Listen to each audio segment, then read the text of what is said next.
Leviticus chapter 22. The Lord said to Moses, "Tell Aaron and his sons to be very careful with the sacred gifts that the Israelites set apart for me, so they do not bring shame on my holy name. I am the Lord. Give them the following instructions.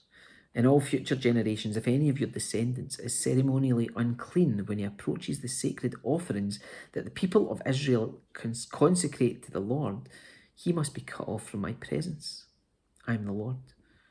If any of Aaron's descendants has a skin disease or any kind of discharge that makes him ceremonially unclean, he may not eat from the sacred offerings until he has been pronounced clean.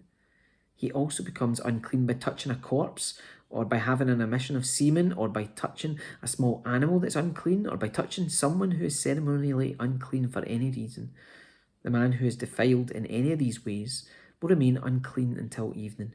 He may not eat from the sacred offerings until he has bathed himself in water. When the sun goes down, he will be ceremonially clean again, and may eat from the sacred offerings, for this is his food.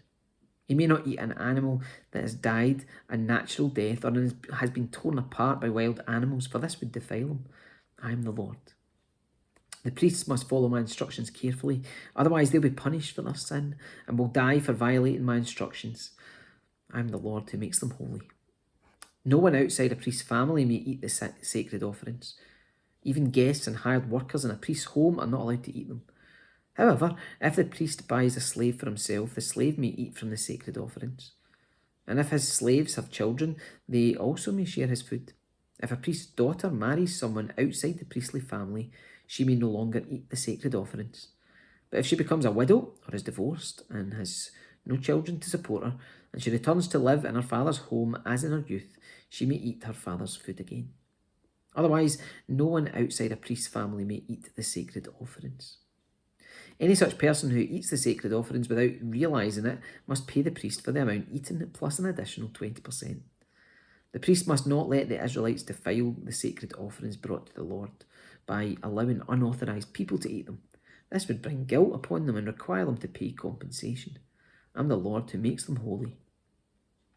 And the Lord said to Moses, "Give Aaron and his sons and all the Israelites these instructions, which apply both to native Israelites and to the foreigners living among you. If you present a gift as a burnt offering to the Lord, whether it's to fulfill a vow or it is a voluntary offering, you will be accepted only if your offering is a male animal with no defects. It may be a bull, a ram, or a male goat. Do not present an animal with defects, because the Lord will not accept it on your behalf. If you present a peace offering to the Lord from the herd or the flock, whether it's to fulfill a vow or as a voluntary offering, you must offer a perfect animal. It may have no defect of any kind. You must not offer an animal that's blind, crippled or injured, or that has a wart, a skin sore or a scab. Such animals must never be offered on the altar as special gifts to the Lord. If a bull or lamb has a leg that's too long or too short, it may be offered as a voluntary offering, but it may not be offered to fulfill a vow. If an animal has damaged testicles or is castrated, you may not offer it to the Lord. You must never do this in your own land, and you must not accept such an animal from foreigners and then offer it as a sacrifice to your God. Such animals will not be accepted on your behalf, for they are mutilated or defective. And the Lord said to Moses, when a calf or lamb or goat is born, it must be left with its mother for 7 days. From the 8th day on, it will be acceptable as a special gift to the Lord.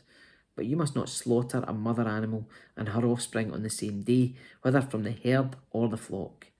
When you bring a thanksgiving offering to the Lord, sacrifice it properly so you will be accepted. Eat the entire sacrificial animal on the day it's presented. Do not leave any of it until the next morning. I am the Lord. You must faithfully keep all my commands by putting them into practice, for I am the Lord. Do not bring shame on my holy name, for I will display my holiness among the people of Israel. I am the Lord who makes you holy. It was I who rescued you from the land of Egypt, that I might be your God. I am the Lord.